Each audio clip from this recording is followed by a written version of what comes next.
Bom dia a todos que nos acompanham em mais um Manhã Viva. Seja bem-vindo ao nosso programa de hoje, no qual trataremos um assunto que é fundamental, independente da idade, da geração ou da nossa ocupação. O nosso tema de hoje é a gestão de conflitos nas organizações, seja no trabalho, na comunidade ou nas famílias. Quem nunca viveu um conflito? Afinal, somos todos diferentes. Mas o desafio é como saber lidar com esses conflitos, saber dizer não, saber estabelecer limites saudáveis, gerir as emoções. Então, um bocadinho disso e muito mais que nós vamos aprofundar com a nossa convidada de hoje, que é a psicóloga clínica Regina Ponces, que já nós estaremos com ela. E como é de costume no nosso programa, vamos fazer a nossa oração inicial. Em nome do Pai, do Filho e do Espírito Santo. Amém. Vamos rezar essa Ave Maria, a Nossa Senhora, a Rainha da Paz, ela que sempre pede para que rezemos, seja pela paz no mundo, a paz nos corações e nas nossas famílias. Ave Maria, cheia de graça, o Senhor é convosco. Bendita sois vós entre as mulheres e bendito é o fruto do vosso ventre, Jesus. Santa Maria, Mãe de Deus, rogai por nós, pecadores, agora e na hora de nossa morte. Amém. Em nome do Pai, do Filho e do Espírito Santo.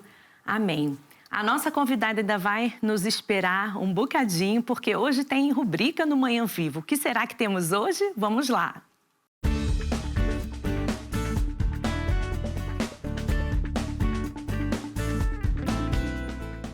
Muito bem, hoje é a nossa rubrica de culinária. Mais uma vez temos a nossa querida Nathalie, nutricionista, gravidíssima. Sim, Tati. Sempre com receitas fáceis, baratas, nutritivas. Então, nos conte o que faremos hoje.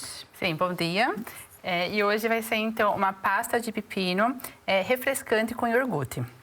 Então, assim, agora, assim, para essa altura de verão, primavera, enfim, para na altura do ano, ele é bem... calor que está fazendo. É bem convidativo, né? A gente tem aí até uma certa altura para comer. É uma pasta de entrada, geralmente de entrada, assim, não é para o pequeno almoço, pronto, e no lanche da tarde, geralmente, assim, é uma pasta de entrada para uma refeição. E pronto, é isso. Então, vamos aos ingredientes. Os ingredientes que vamos utilizar é 2 pepinos doce, ou também conhecido como pepino japonês, aí eu não sei, aqui no mercado eu já vi como pepino doce. Vai ser 2 pepinos doces. Pra mim era só pepino. Eu não sabia nem a diferença Tem diferença do pepino. Isso aqui, ele é mais fininho, por exemplo, tem outros que é mais achatadinho e mais gordinho, que lá tem... Pronto, já não combina muito com essa receita. Entendi. Enfim. Então, esses 2 pepinos, vai ser os 2 cortadinhos em rodelas bem fininhas. E eu vou deixar eles descansando depois aqui com sal, só para explicar aqui o contexto da receita. E precisa tirar a casca? Não, pode utilizar sempre a casca. É nutritivo também, né? Sim, ainda é melhor se for bio. Se for bio é melhor ainda, né? A gente prefere. Aqui vamos utilizar 2 chávenas e meia de iogurte grego natural. Depois vamos aqui utilizar 1 dente de alho, até 2, também quem gostar muito de alho pode pôr até 2. Eu gosto. Amassadinho, a gente amassa ele bastante e também põe um pouquinho de sal e deixa descansando até a hora da montagem. E vamos utilizar meia lima. Meia lima, o sumo, né, da lima. Certo. E o azeite e sal a gosto. E o hortelã também a gosto. O hortelã aqui vai dar, assim, um diferencial na nossa receita. Então, é isso para já, então. Eu vou cortar os pepinos bem fininho, deixar descansando com sal e vou macerar, né, como se diz também, o alho e deixar descansando com sal. Depois a gente monta juntos porque ele é muito rápido de se fazer.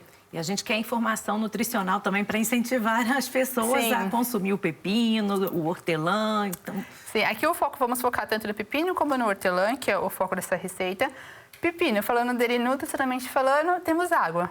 Então, assim, agora para essa altura, né, pronto, é um alimento que ajuda na hidratação. Então, consumir quase 100% dele é umidade, então é mesmo assim água. Pronto, questão calórica, quase nada, muito pouco, muito baixíssimo de caloria, então também ele é muito bem-vindo. Funções, ele é calmante, ele ajuda também no funcionamento do intestino, ele é refrescante. Então, assim, Pronto, ele pode ser um pouquinho sem graça, mas porque só tem água, mas só que ele é muito hidratante para o nosso corpo, para a pele. Não sabia enfim. que era calmante, que tinha essa função. Também tem a função de calmante. E aí vai juntar com o hortelã. O hortelã também ele é calmante, refrescante, é um alimento refrescante e também ajuda na digestão. O hortelã, no caso. Então, caso a pessoa...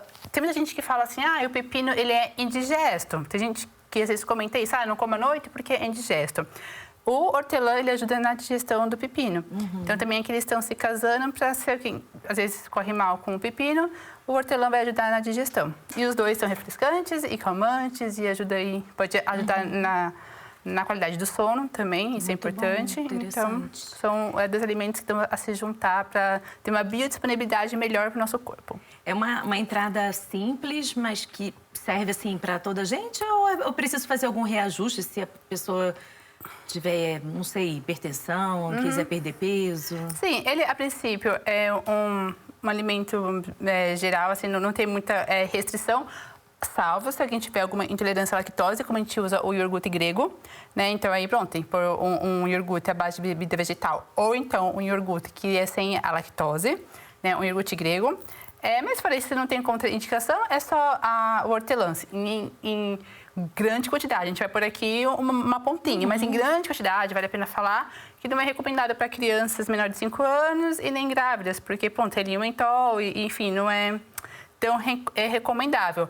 Mas, assim, geralmente na quantidade que a gente usa, a criança, o bebê, assim, acima de 6 meses, pode consumir, porque aqui é mesmo uma pontinha só para dar um gosto. Certo. E para a gente finalizar essa primeira parte, para recapitular assim, o modo de preparo, que aí eu vou te deixar aqui nos preparativos e vou daqui a pouco para a nossa convidada. É importante falar porque o preparo é um pouquinho chato, digamos assim, né? Porque a gente tem que cortar o pepino em rodelas bem fininhas, pôr aqui na taça com o sal a gosto, deixar descansar no mínimo 10 minutos. Então, eu vou esperar quando a gente voltar, a gente fazer juntas. E depois, a outra parte que tem também que ter um tempo de espera é o alho macerado, né, amassadinho, com o sal. Também ficaria uns 10 minutinhos em espera, que vai fazer uma pastinha. E depois se mistura tudo e tá feito. Essa é a parte mais chata. E o antes de tudo isso é higienizar também todos esses hortifrutis. Muito bem. Não deixa de ser algo fácil e algo prático. Eu acho muito prático, tranquilo. Então tá bom, vou te deixar aí preparando, porque daqui a pouco eu quero degustar, assim como a nossa convidada. Também chamarei pra gente vir aqui experimentar. E, então, já voltamos com a Nathalie. Eu já vou ali para a nossa sala de estar para conversar com a psicóloga Regina Ponces.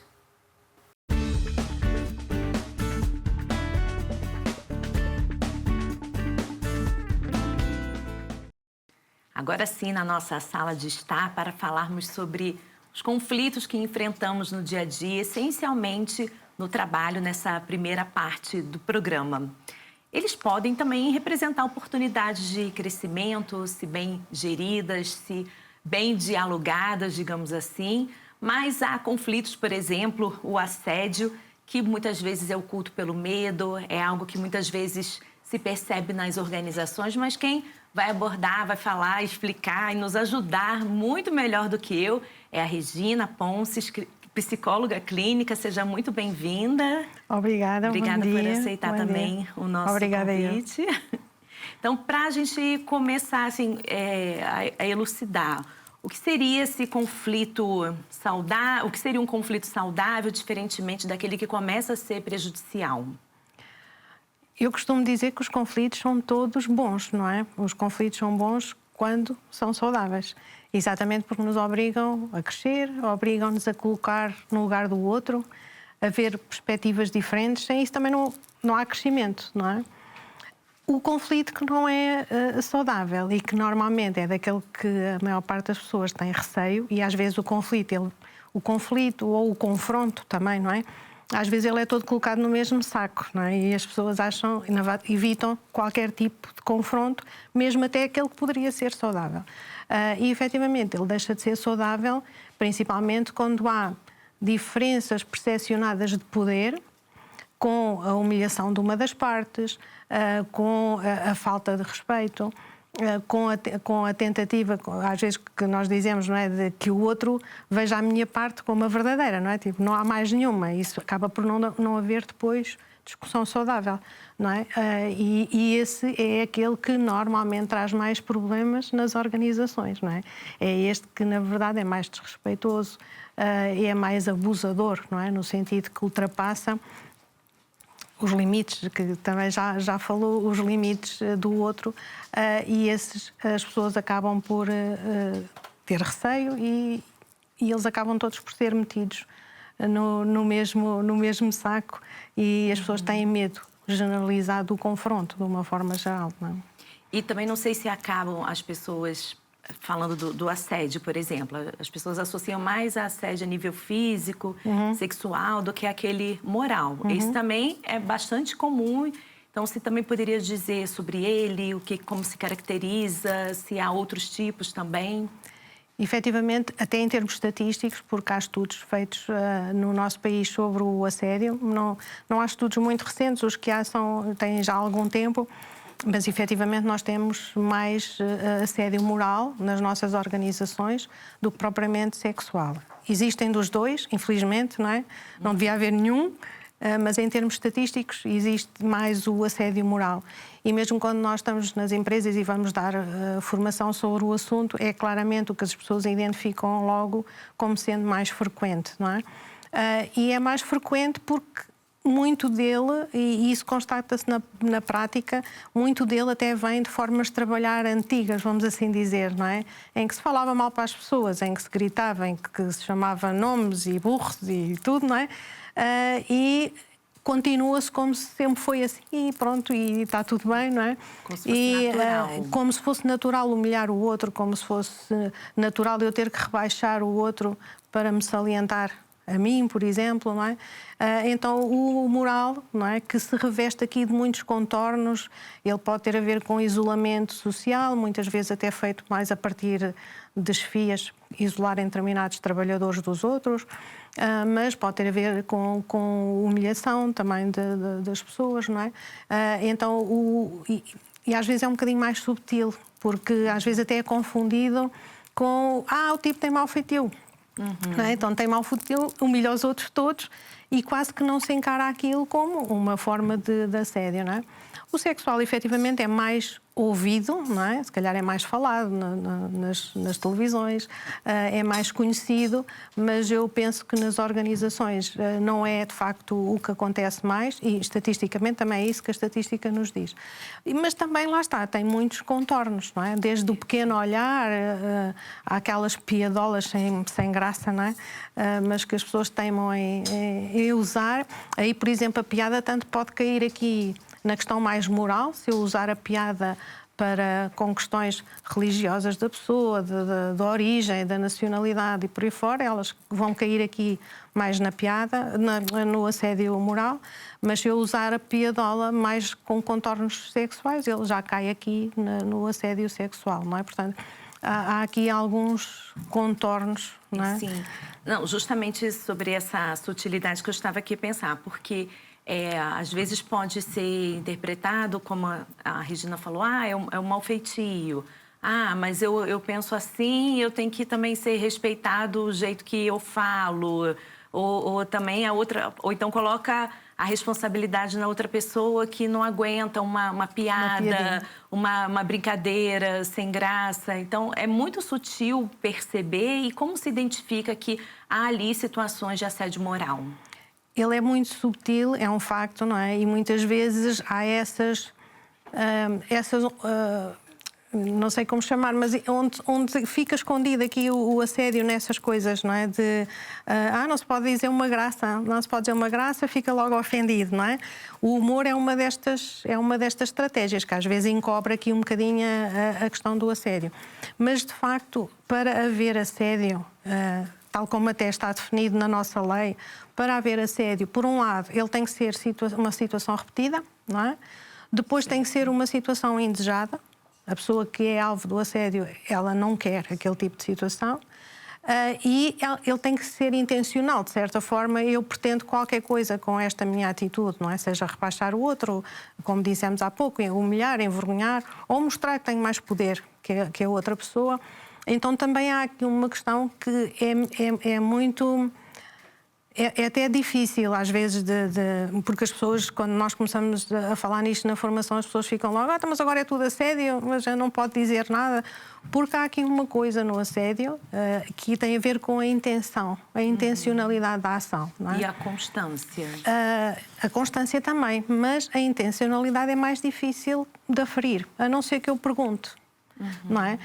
E, portanto, há aqui fatores, não é, que são determinantes nesta questão do assédio, por isso é que a situação mesmo em meio organizacional também é difícil, é difícil, não, é complexa de avaliar, porque na verdade nós temos que avaliar isto, a pessoa que está a ser alvo de assédio é muito importante, aliás é um das vossas chaves aqui do programa, é muito importante que a pessoa diga não e que diga basta e que não quero, não é?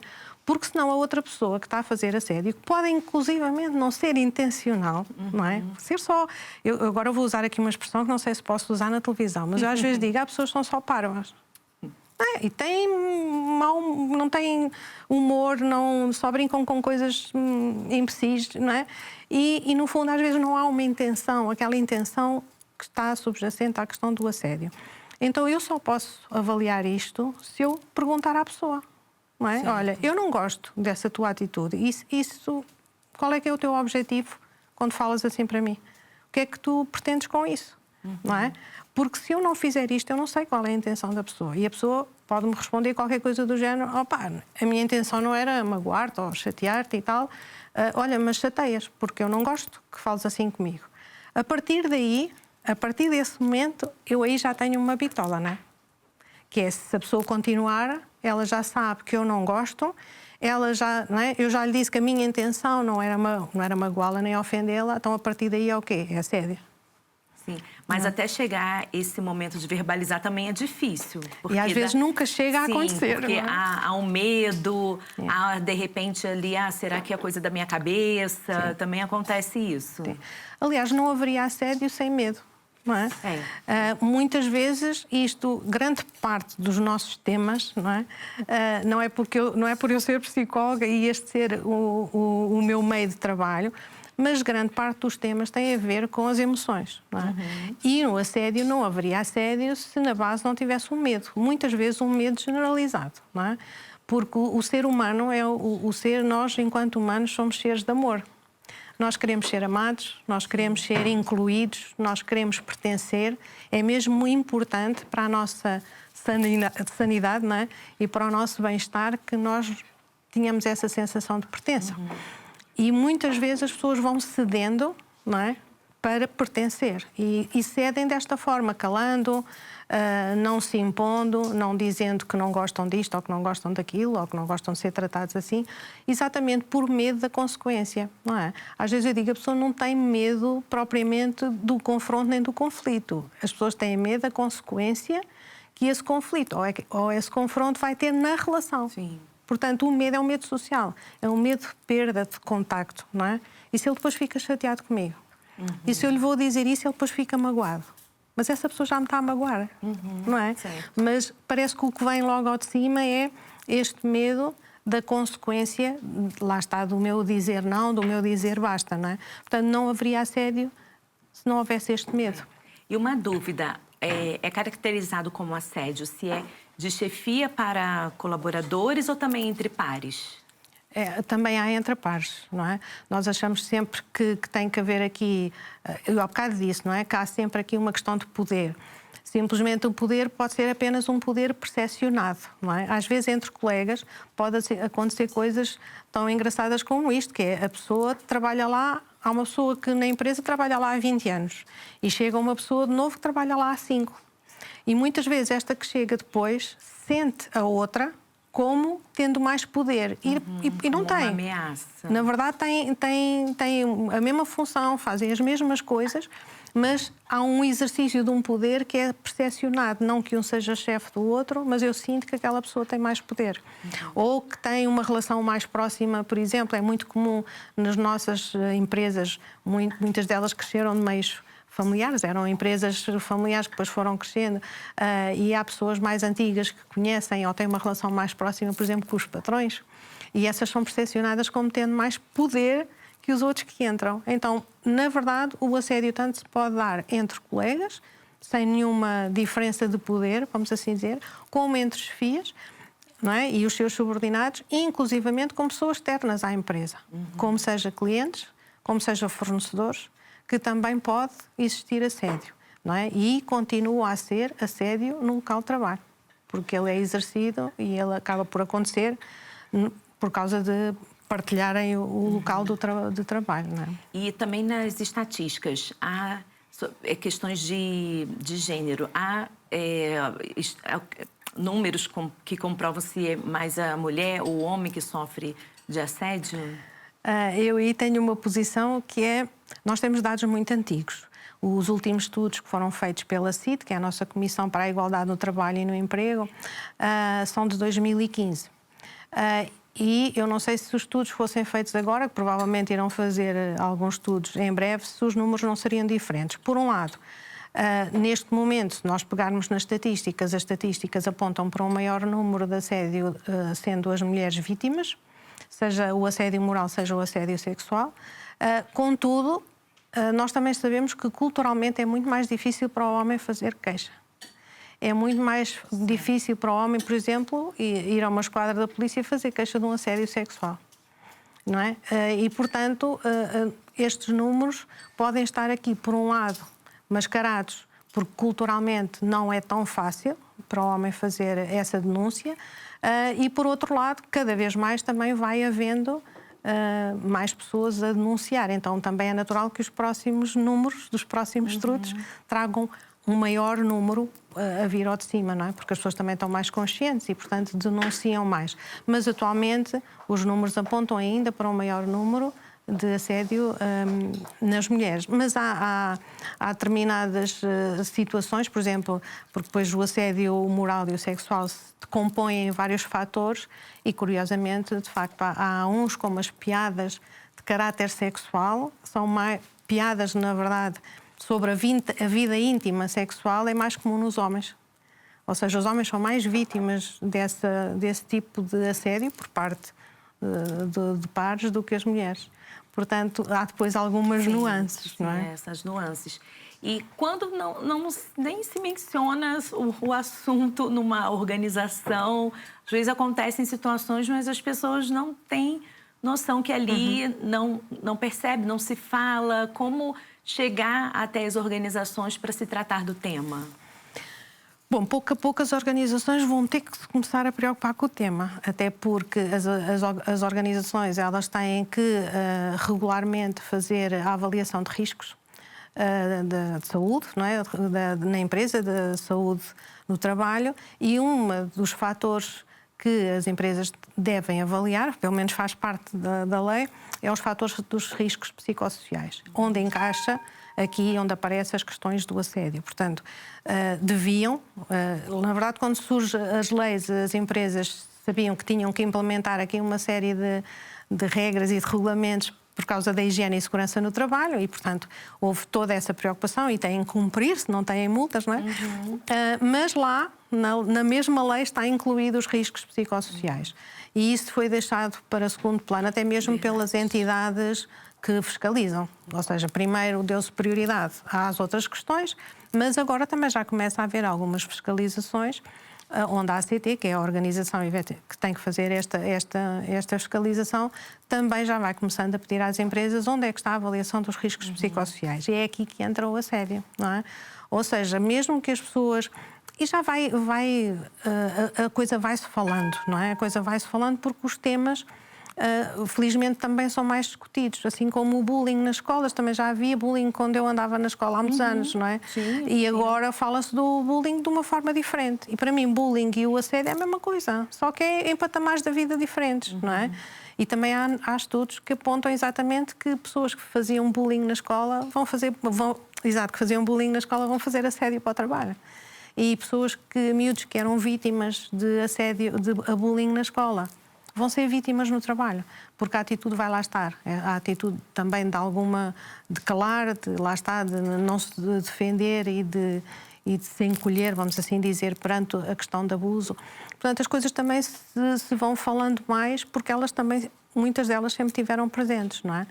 E vai-se falando mais e ainda bem, não é? Sim. E como também a Regina já falou, essas questões de emoções psicológicas parece que sempre estão a segundo plano. Como não é algo concreto como a saúde física, né? Então, até nessa avaliação, nessa fiscalização, primeiro se pensa no que é físico, que é mais palpável, mais fácil, né? Penso eu, de gerir do que a nível das emoções. Então, infelizmente, é deixado a segundo plano. Talvez porque não se perceba tão, exatamente como está a dizer, não é? Tipo, não é tão visível, não é tão palpável. Ainda às vezes é confuso quando a gente diz que uma doença tem uma origem psicossomática e a pessoa diz, mas como assim? Mas eu estou mesmo doente, eu tenho mesmo sintomas. Claro, mas ninguém está a pôr isso em causa, mas de onde é que vem? Qual é que foi a origem? Que às vezes é complexa, são multifatoriais os fatores da doença. E nas empresas é a mesma coisa, a gente preocupa-se com os acidentes que possam existir, não é? Que é a saúde e higiene do trabalho, não é? Do funcionar com as máquinas, isto e aquilo, e com os acidentes que possam ocorrer, esquecendo que eu, se tiver uma pessoa muito deprimida no local de trabalho, ela pode ter acidentes por isso mesmo, porque não está lá. Não é? E hoje fala-se muito no presentismo. Exatamente é isto, não é? A pessoa está lá de corpo físico, mas a cabeça não está. Não é? E a cabeça está longe, muitas vezes está a pensar que não queria estar ali, e isto vai fazer com que haja o quê? Acidentes de trabalho. Sim. Não é? Muito bem, a gente tem muito mais o que falar, é um tema assim vasto e é o que a gente vai continuar na segunda parte do programa Manhã Viva de hoje.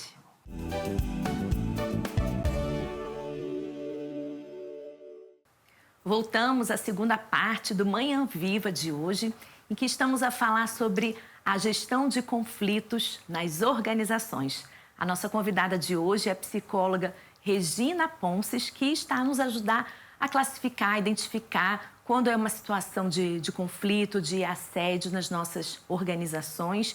E um dos desafios que é o medo de falar, de se expressar, de verbalizar e de colocar limites nessa situação. A gente vai aprofundar ainda muito mais, ter essa boa ajuda dela para sabermos também como identificar, como sair dessa situação. Mas antes eu vou voltar com a Nathalie, nossa nutricionista, com a nossa receita de hoje, porque agora é hora da degustação. Vamos lá!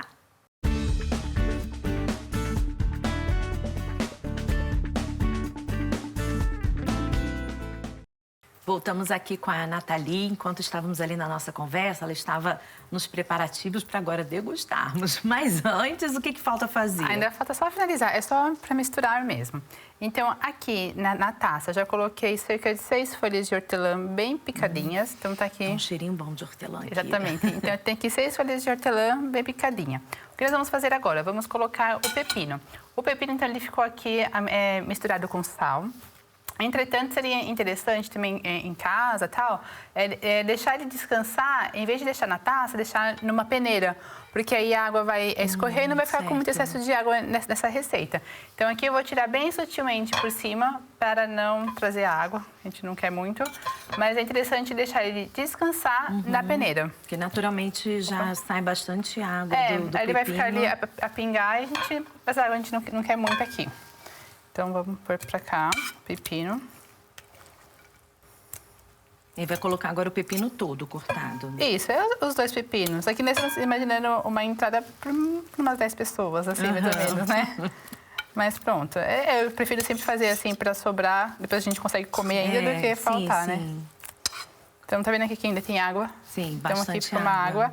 Essa água a gente não quer colocá-la aqui. Certo. Então, pronto. Aqui está o pepino. Aqui vamos agora adicionar o alho, que foi amassadinho e também ficou com sal aqui em repouso. Então, interessante, quanto mais amassadinho é melhor, porque ele vai fazer tipo uma pasta. Então, quanto mais amassadinho, é melhor. Também gosto muito de alho, também ele é bem antioxidante, antibactericida, então é muito bom consumi-lo também. Então, tá aqui o alho. Vamos colocar agora o sumo de meia lima. Meia lima. Também é muito gostosa, faz muito mais diferença do que colocar o limão. E agora vamos finalmente para o iogurte. Certo.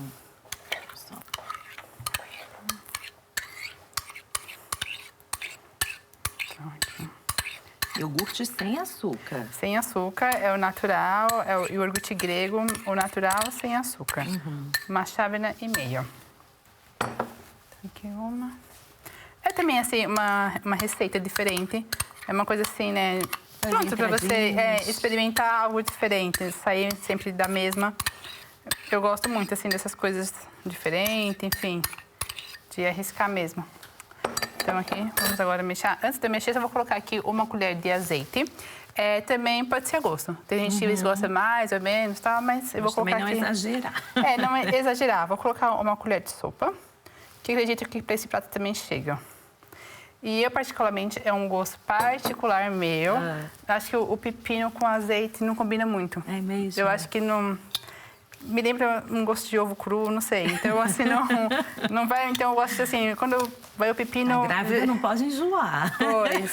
E quando vai pepino... Não sei se minha mãe falava isso, e eu peguei isso dela. Toda vez que ela falava, não, quando eu ponho o azeite no pepino, me lembra o gosto de ovo. Não, geralmente, assim, tudo que é legume, verdura, eu sempre gosto do azeite. Pra mim, sempre o azeite calha bem com qualquer tipo de coisa.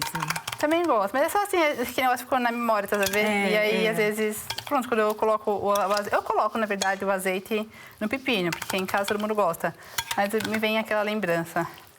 Bom, é assim, tá pronto. Parece assim uma gororoba, parece assim uma mistura, mas ele é muito saboroso. Vou colocar mais um pouquinho de sal. Talvez, pronto, cada um depois pode ir para gosto, é só mais uma pitada. Talvez aí vai para o paladar de cada um mais ou menos.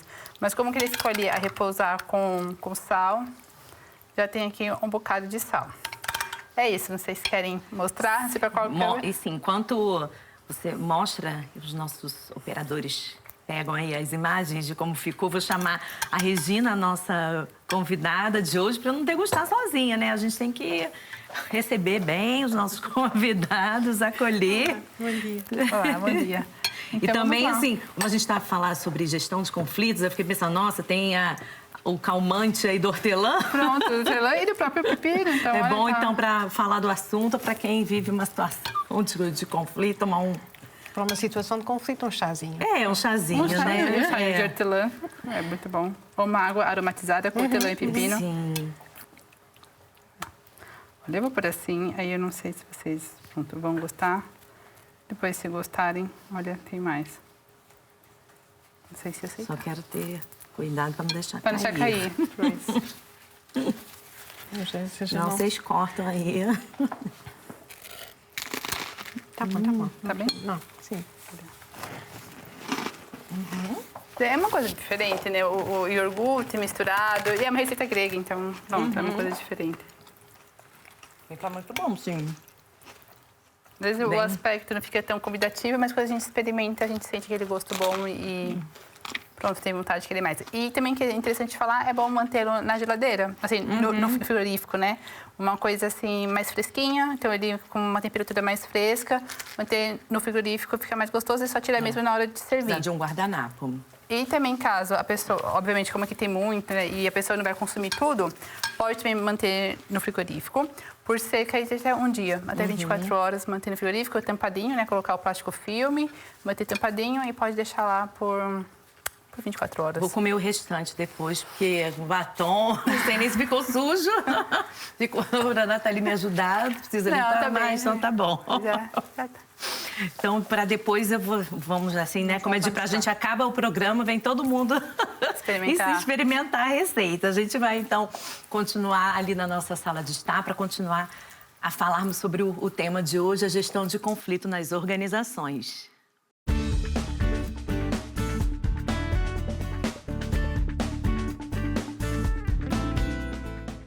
Voltamos aqui à nossa sala de estar. Gostou da receitinha? Gostei, sim. É bem fresquinho. Bem fresquinho, né? Vale a pena para a gente precisar. As altas temperaturas. Mas voltando ao nosso tema de hoje... Também é altas temperaturas, não? Sim, também. Então, muitas coisas a abordar que teríamos. Mas para começar, quais os sinais que nos alertam para começar a pessoa a agir e não ter esse medo de falar? Os sinais também variam muito pessoa para pessoa, não é? Porque nós não somos todos iguais, mas, efetivamente, o assédio é sempre um atentado, vamos assim dizer, uma ameaça à nossa dignidade também, de certa forma, não é? E então, cada um sente esta ameaça à sua maneira, mas nós sentimos, não é? E temos que ter essa percepção, nós temos que ter esse sentido de que eu não estou a ir bem, não é? Se for no trabalho e eu sentir aquela coisa de já não vou bem para o trabalho, vou começar só de estar a pensar que vou para o trabalho, já tenho dores de cabeça, já tenho dores de estômago, ou cada vez que vou ter uma reunião com alguém eu já fico doente, ou passo a evitar determinados sítios onde está um determinado colega, ou seja, estes são sinais de que eu já estou a sentir-me ameaçada de algo, não é? Portanto, à partida daí o medo já está instalado. Portanto, os sinais são muito da nossa sensibilidade, não é? E cada um vai se manifestar. Há pessoas que é dores de estômago, agonia, vômitos, outros é só aquela ansiedade, aquele aperto no peito, muitos pensamentos. Na verdade, há pessoas que vivem muito na cabeça, não são tão corporais, digamos, e, portanto, há mais manifestações na cabeça de pensamentos ruminantes e não devia ir, e não sei o quê, e vou, e vai-me acontecer a mesma coisa. Ou seja, no fundo, os sinais é que cada um tem que identificar de que se eu já estou a sentir dificuldade em ir trabalhar, não é? Se eu já estou com... É porque à partida já lá está uma situação que é ameaçadora, de uma forma ou de outra, não é? Sim, também fiquei com uma dúvida. Há uma situação de conflito ou de assédio. Acontece assim só de forma particular da pessoa se sentir ameaçada com esse medo? E também ela acontece quando há essas situações do outro que... faz as piadas, comete o assédio, ou também questão estrutural da organização pode ser também considerado um assédio? Pode haver as duas coisas, não é? Porque muitas vezes a própria cultura da empresa ela favorece, não que seja, mais uma vez, não que seja intencional, mas há culturas organizacionais que favorecem este tipo de situações, porque não enfrentam os problemas, porque até sabem que os problemas existem, mas fingem que não veem, e, portanto, uma cultura organizacional que seja muito do diz que disse e da intriga de este vem fazer queixa daquele e isto vai minando a própria cultura, não é, da empresa e tende a haver mais este tipo de situações. Se eu sei que há situações de abuso, não vamos chamar assédio, mas de abuso e de tratar mal pessoas e de falar mal às pessoas, gritar, chamar nomes e não faço nada, não é?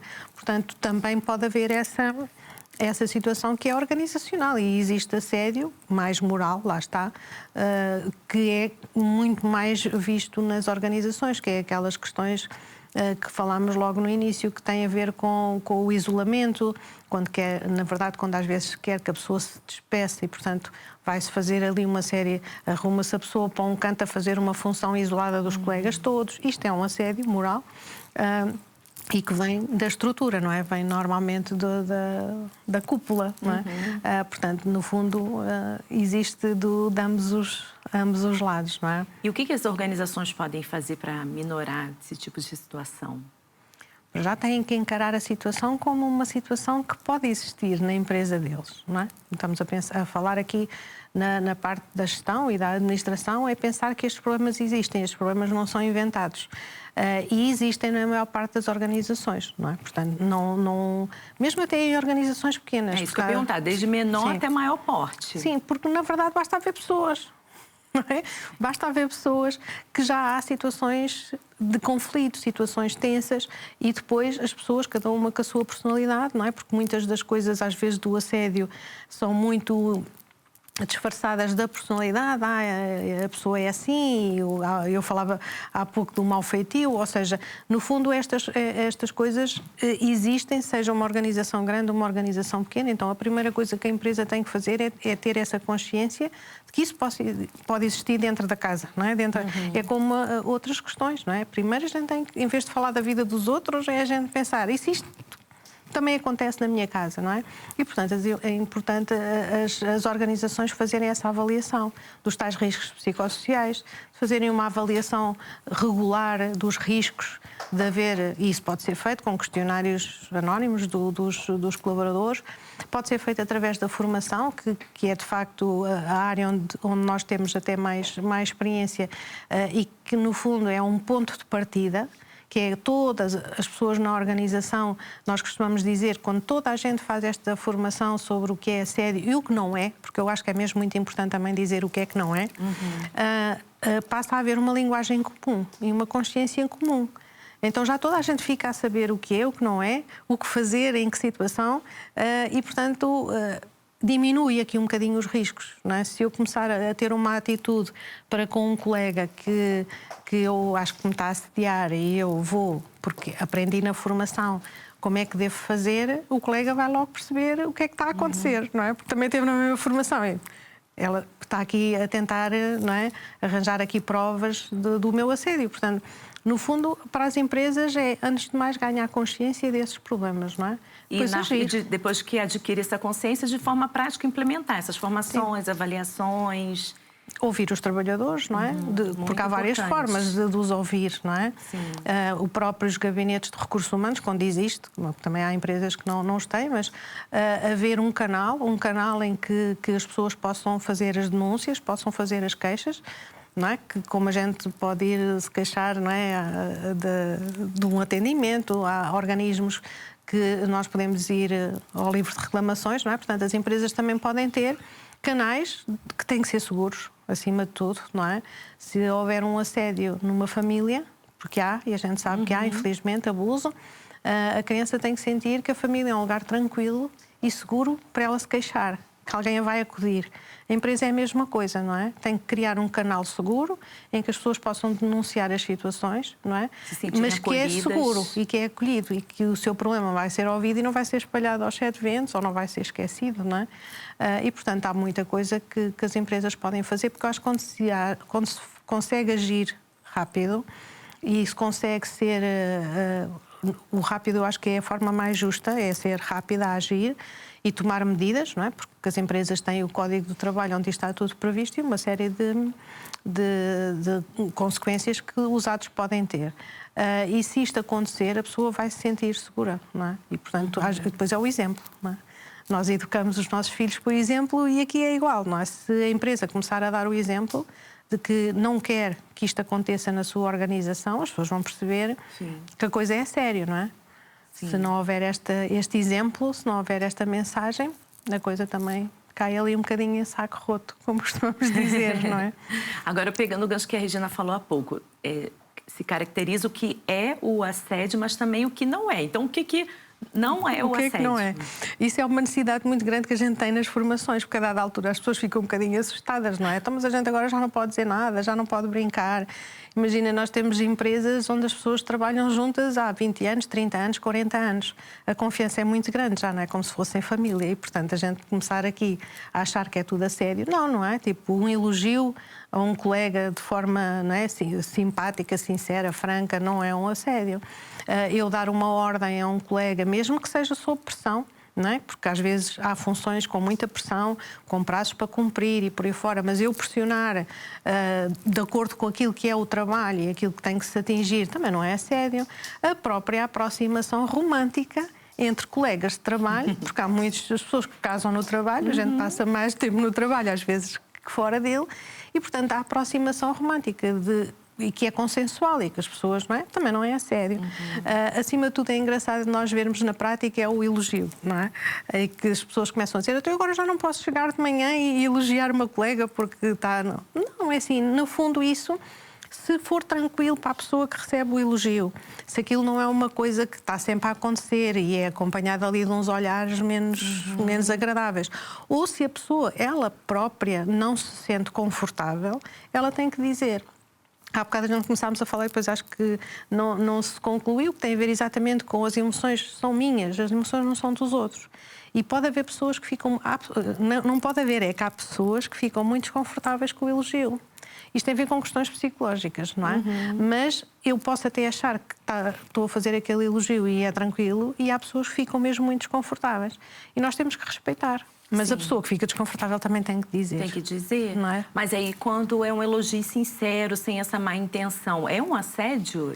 Mesmo se a outra pessoa ficar desconfortável? Não é um assédio, mas a pessoa, se ficar desconfortável, deve dizê-lo. Certo. E deve dizê-lo amorosamente, não é? Porque se nós falarmos todos com este cuidado, não é? Ninguém fica ofendido, e dizer, até com um certo humor, dizer, pá, tu és amoroso ou tu és amorosa quando me dizes isso, e eu acho que tu fazes com toda a melhor intenção, mas para mim é muito desconfortável ouvir um elogio, não é?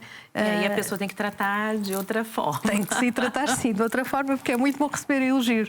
Mas, na verdade, há muita gente que fica desconfortável, não é? Certo. E pronto, tem a ver com as nossas vidas, com a nossa mochila, como eu digo, cada um de nós tem uma mochila, não é? E nós, quando estamos a falar com o outro, nunca sabemos o que é que está na mochila dele. O que é que vai disputar isto? Não é a pessoa. Eu agora dizia-lhe qualquer coisa que ia aí mexer com a sua mochila e você dizia, agora a Regina fez-me sentir isto. Não fui eu que fiz. Não é? Se não foi intencional, eu não sabia o que é que estava na sua mochila. E isto tanto pode ser com o elogio como pode ser com um toque. Certo. O toque é uma coisa extremamente complicada. Agora, devemos dizer assim, eu agora não posso mais dar um abraço a um colega. Não é? Se eu dou um abraço ao colega, o colega me devolve o abraço e é tranquilo para os dois, está tudo certo. Mas há pessoas para os quais o toque, até porque se calhar na sua mochila há coisas muito complicadas que aconteceram lá para trás, o toque pode ser um gatilho muito grande de coisas mal arrumadas, não é? E a pessoa até pode reagir de uma forma até bastante fora, não é? De repente dá um salto, dá não sei o quê, ora, não toques e tal. E a outra pessoa diz, mas eu não te fiz mal nenhum, não é? Mas naquela mochila havia qualquer coisa, não é? Que aquele toque engatilhou e a pessoa reagiu. Por isso, no fundo, é muito isto, é a gente perceber que cada um tem a sua mochila e que não é que seja assédio, não é? Mas eu tenho que ter esse cuidado, não é? Se a coisa é desconfortável para mim, eu devo dizê-lo, não é? Ou então, também há pessoas um bocadinho mais cuidadosas umas que outras, não é? Que é perguntarem se podem. Não é? Principalmente no que diz respeito ao toque, não é? Porque muitas vezes também é muito cultural, não é? Muitas culturas, umas são mais do toque do que outras, que os finlandeses não se tocam muito, mas nós tocamos e agarramos e mexemos. Brasileiros também. E às vezes essa cultura também faz com que parece que nada parece mal, mas para determinadas pessoas pode ser, não é? Sim, e então a partir disso também podemos dizer que o autoconhecimento é muito importante, porque há assim o lado da empresa de promover essa cultura de diálogo, de respeito, de promover, de reconhecer quando há situações e que pode existir situações de assédio, promover avaliações, conversas, acolhimento, formação, isso tudo, mas da parte de cada um também ter esse autoconhecimento de saber perceber, né? Isso é meu para eu cuidar ou realmente é um assédio? O autoconhecimento e o nosso desenvolvimento pessoal é sempre útil, no sentido em que são sempre as nossas emoções que estão em jogo, sempre.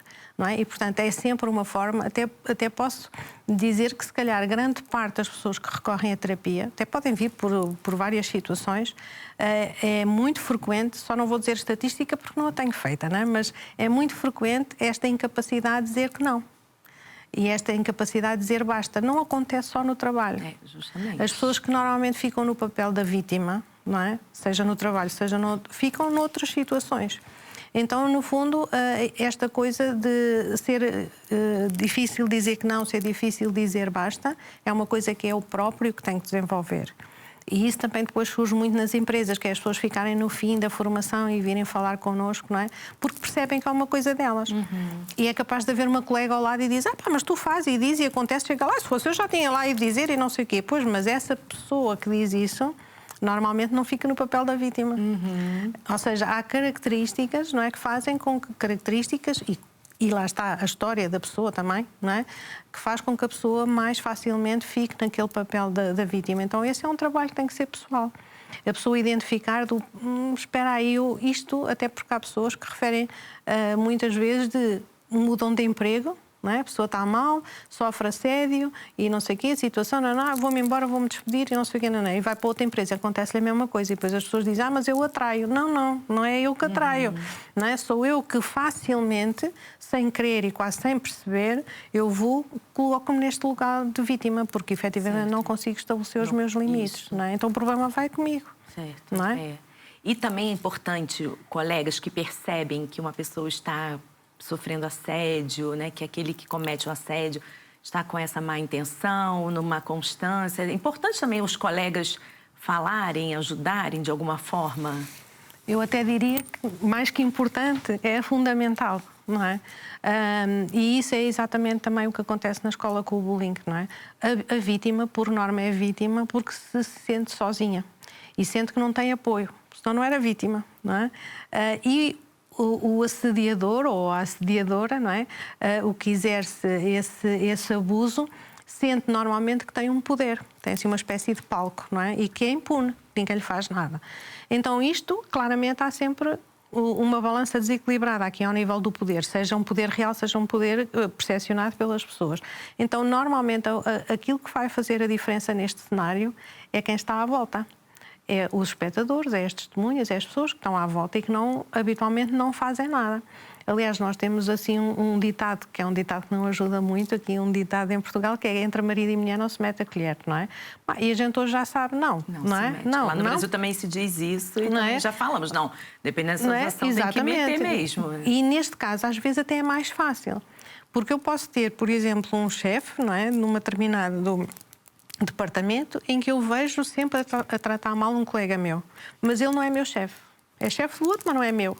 E eu vejo, assisto àquilo, se calhar é mais fácil a mim, que o outro não me é nada, não é? Em termos de chefe, é um colega de trabalho, eu chegar lá ao pé dele e dizer-lhe exatamente isso. Olha, eu já vi várias vezes tu fazeres isto ou não sei o quê, não sei o que mais. Pá, isso não se faz. Não é? Tipo, é quase aquela cena do eu estou de olho em ti, não é? Se tu voltas a fazer isso, eu estou aqui para olhar por ti. Então, o assediador ou a assediadora vai perceber que não é impune, porque há pessoas a olhar para aquilo que ele está a fazer, e a vítima vai sentir que não está sozinha. Não é? Porque é este desequilíbrio das forças que faz com que haja assédio. Não é? E efetivamente há um que se sente sozinho, que pode não estar, porque normalmente também não pede ajuda. Porque a vítima também podia pedir ajuda e dizer, às vezes fica calada, fica com vergonha, fica com culpa. Como o medo paralisa, né? É a desregulação emocional. Porque a desregulação emocional tanto pode fazer com que eu seja impulsivo e faça e diga coisas muito antes, não é, de as processar, ou que eu paralise e fique sem ação. Então, no fundo, nós temos sempre aqui esta questão da regulação emocional em ação, não é? Portanto, aqui a vítima normalmente fica paralisada, não é? E também não pede ajuda, não diz aos colegas o que é que se está a passar, há muito sentimento normalmente de culpa, como eu estava a dizer, de culpa, de vergonha, parece que a pessoa fez alguma coisa para aquilo que está a acontecer, não é? E a pessoa acaba por se isolar e ficar sozinha e não dizer. Porque às vezes bastava dizer a um colega ou uma colega, olha, está-se a passar isto assim comigo, pá, quando há de estar de olho, e fica atento, não é? Se vires, não sei o quê. E isto muda logo o cenário, não é? Regina, já chegamos ao fim. Passou muito rápido, mas eu acho que o essencial... A conversa é com mais cerejas, não é? Mas eu acho que o essencial que você deixou de mensagem, de as organizações terem esse olhar atento, cada um também fazer essa regulação emocional, pedir ajuda, verbalizar, superar o medo. Então, muito obrigada pela sua presença. Obrigada, eu. Muito obrigada por nos ajudar a abrir os olhos diante dessa situação. E você que nos assiste também tenha um ótimo dia. Continue a acompanhar a nossa programação e também sempre buscar a felicidade, o respeito mútuo e a solidariedade.